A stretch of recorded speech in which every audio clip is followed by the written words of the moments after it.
Okay, so today's video is going to be a little bit of an edge snatcher, but honestly, some of y'all need to hear the truth. You in the past, I'm in the future. You mad? Thank you all so much for clicking on this video. If you're new here, my name is Kela Trishaan, and I make videos on lifestyle, womanhood, mental health, and I'll throw in some vlogs here and there. And if you're returning, thank you so much for coming back, and thank you for your support.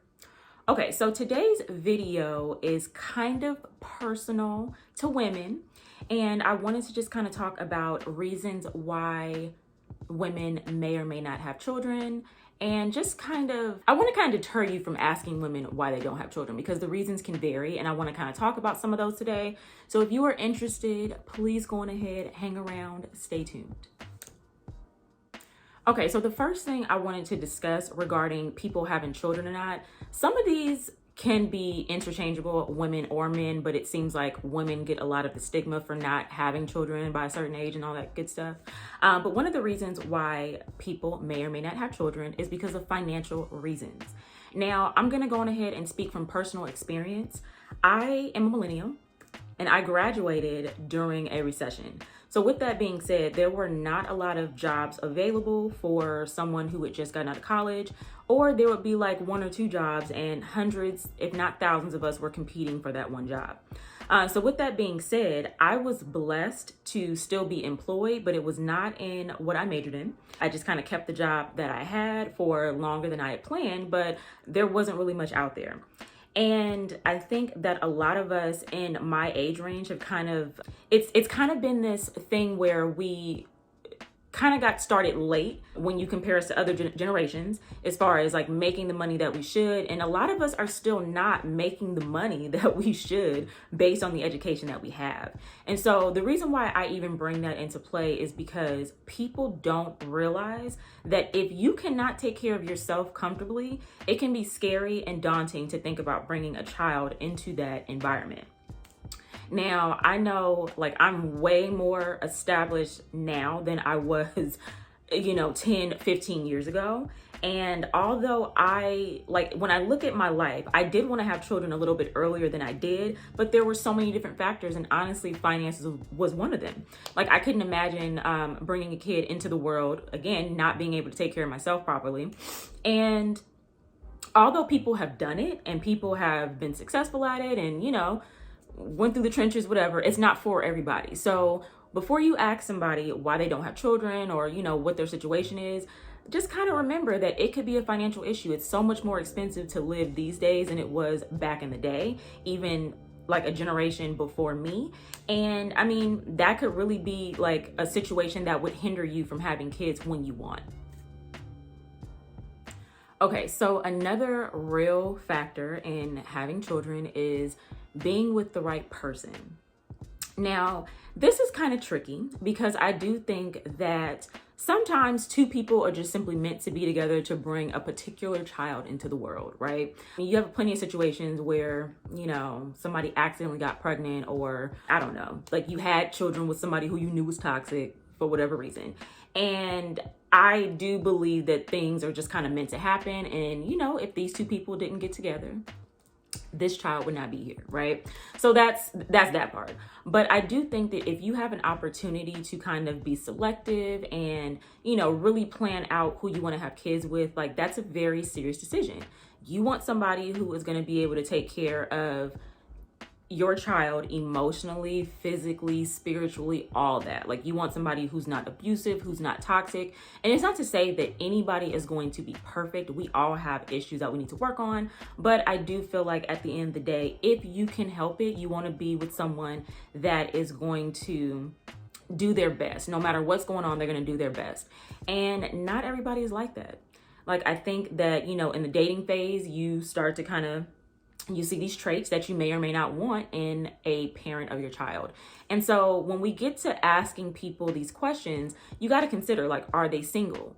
Are they in like a happy relationship where it would even make sense for them to bring a child into the world? Have they discussed having children? It's a lot of different like things that go into that. And so that's something that, again, you want to be cautious about, like when you start asking people like, oh, why don't you and so have a kid? Maybe they don't feel comfortable telling you that, hey, I'm going to leave this person. I don't feel like I could deal with them for the rest of my life. And to touch on that, when you have a kid with somebody, I think a lot of times people think about like the child phase. Like that child is only going to be a child for so many years, but that child does grow up. So you're talking about like becoming grandparents together one day if that child chooses to have children. You're going to be at, graduations together. You're going to be at different events together.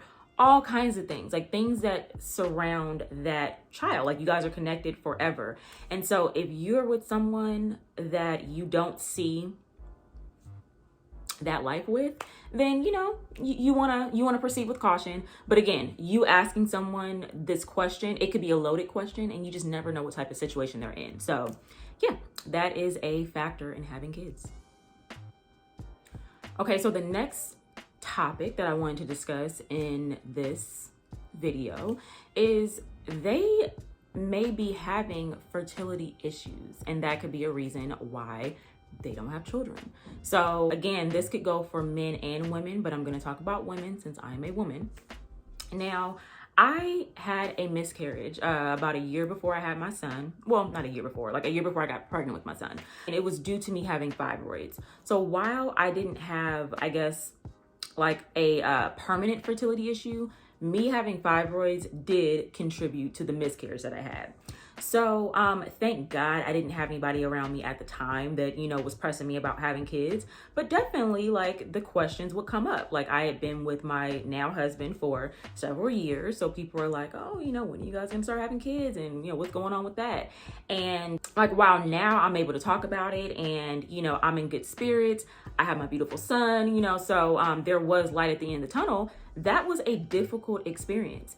And so I bring that up because you never know what people are going through, like behind closed doors. Like, I'm not going to just tell the average person that, hey, I had fibroids and had a miscarriage or whatever. I'm way more comfortable talking about it now. And also after the research that I've done, I see that it's a little more common than not, but it's still like not something that we talk about a lot because there is a stigma around it. So you just never know. Like, somebody might really genuinely want kids, but they might not be able to have children, or, something may have happened to prevent them from having kids. You just never know.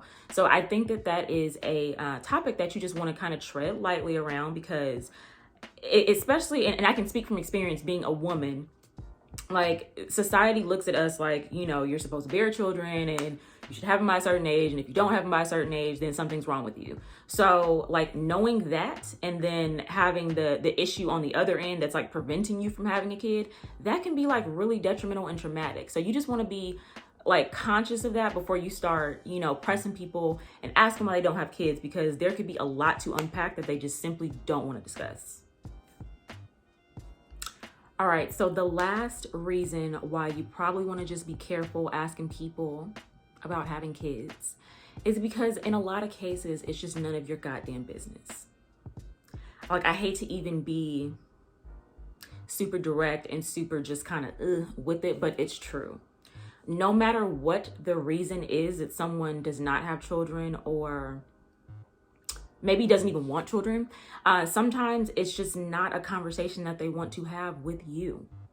And it might not be you. It just might be a topic that they're uncomfortable discussing. Maybe they just simply don't see the need. Maybe you talk too much and they know if they tell you certain things, it's going to get back to other people. It could be a lot of different reasons, but I think we just have to be comfortable with the fact that when you're asking somebody about, whether or not they're having kids, you're essentially asking them when they plan on having sex, when they plan on getting knocked up, what's going on in their uterus, what's going on with, the man, whatever. There's just a lot of different things. And I think that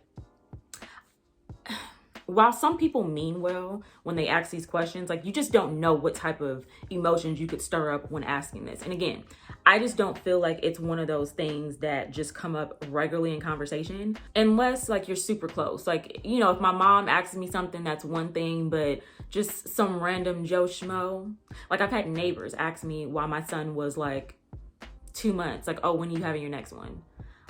Excuse you, can I heal from the C-section first?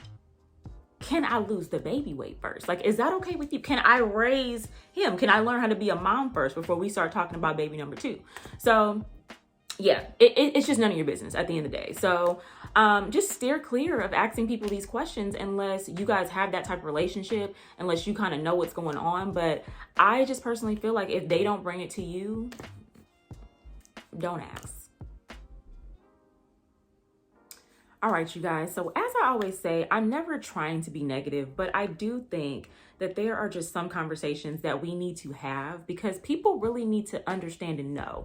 I do think that, like I was saying earlier, it's not always like a malicious question. And I think in most cases, it's not malicious when people ask you, when are you having kids? Why haven't you had children yet? It's not something that people are intentionally trying to hurt your feelings about. But I think that those people just kind of need to be educated on what they're asking. Like, it sounds like a simple question.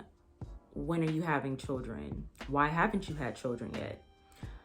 When are you having baby number 2? Why do you have so many kids? Like, there's so many different, like questions that could be asked. But you could be asking a loaded question. You could be triggering someone you just don't know. And so I think that with sensitive topics like that, we really have to just tread lightly and be informed. Like, don't just go asking people those questions willy-nilly, especially if you don't truly know their situation. And we also got to stop judging people because they don't say what we want. Like, I've seen people have made comments to me about like, oh, you have to have another kid. And here's the thing. It's not even that I don't want to have another child. Not even that I don't want to, but can I do that in my own time? Like, why are you telling me that I have to do such and such? And why am I doing it on your time? Are you going to help me raise the child? Are you going to be free daycare? Or are you going to be emotional support? Like, you know what I'm saying? If the answer to those things are no, then stay out of my uterus and wait until I tell you that I'm pregnant with child number 2 before we start going there. So yeah, anyway, if you enjoyed this video, please go on ahead and give me a big fat thumbs up. It really helps with the YouTube algorithm. If you have not subscribed, please go on ahead and click that subscribe button below and be sure to turn on your notification bell so you don't miss any of my future uploads. With that being said, you guys have an amazing day and I'll see you next time. The bag, size is super. They turned your back, it's like I never knew you. Leave that, in the past. Leave that,